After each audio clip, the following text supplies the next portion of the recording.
When I introduce myself as a photographer. I don't do photography, I am a photographer. It's how I view the world. It's how I interact with people. It's how I make my connections. It's how I document my life. It's everything to me. I think I have a very raw and honest way of photographing, and I try to have a very natural lens. I've learned and honed my advocacy through photography.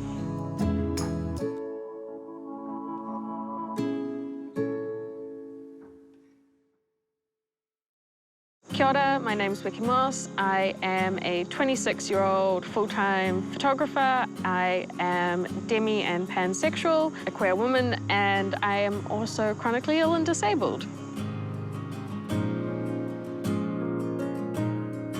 I have chronic kidney disease and also, as a result, severe hypertension, endometriosis, and chronic fatigue syndrome. Every day, I have morning meds, which are 2 types of blood pressure medication. I've got one supplement at the moment, which helps control urinary bacteria, gabapentin for pain, antidepressant, the contraceptive pill to help with my endometriosis. Midday, I also take some more gabapentin. Mum always jokes how long it would take if I stopped taking my meds before I died, which is a bit of dark humor, but I think every parent with chronically ill kids has some dark humor. The way I would describe an invisible disability is someone that doesn't look disabled to most people in society, often are taken less seriously. It's something I'm very passionate about because I think there needs to be more space in the rainbow community and in rainbow community events for people with all disabilities to actually be there. In terms of mobility aids, I consider myself an ambulatory mobility aid user because my mobility needs and accessibility needs fluctuate. That also depends on what aid I will use at that time. I have a cane/walking stick. I have a wheelchair, and I also have this fold-up camping chair I got from the op shop. I went to the Matariki Te Karangahape event in May last year here on Karangahape Road, and I know at those events that there's nowhere really to sit. My partner at the time actually carried a dining chair the whole way around for me so that I always had somewhere to sit. So I'm just cleaning my camera gear in preparation for going to Karangahape Road to photograph some of the spots that are inaccessible to people with disabilities. This year, I really want to show how things can be done differently and how the space can be made more accessible. Trying to keep an open mind, but also not having hopes up too much. I am 26. I realized I was queer when I was 23. And it wasn't until I actually became immersed within the queer creative community that I was able to really question my sexuality and kind of realize it.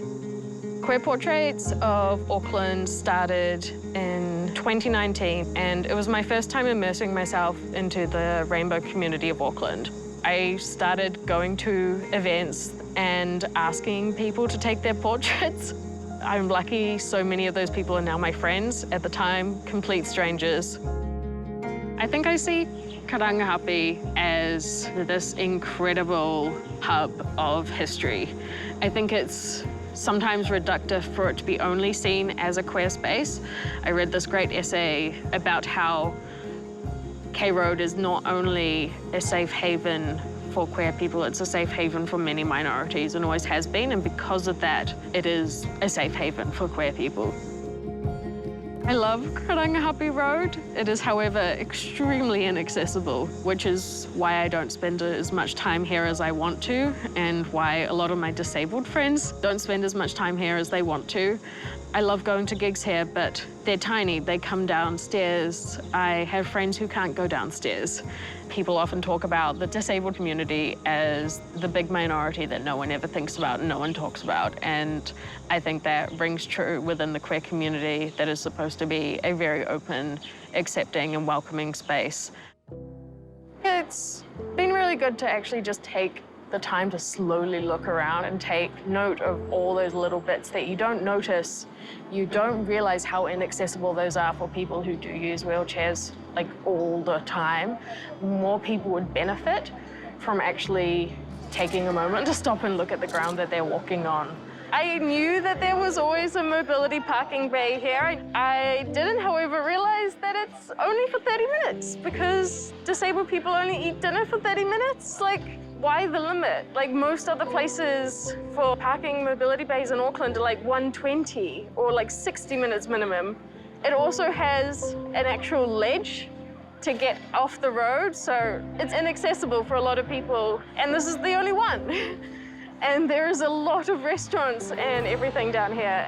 And Uber just completely missed out this entire segment that it could have stopped in to stop there. Yeah, it's kind of pointless. Even though that, like, it technically exists, it's not accessible in multiple different ways.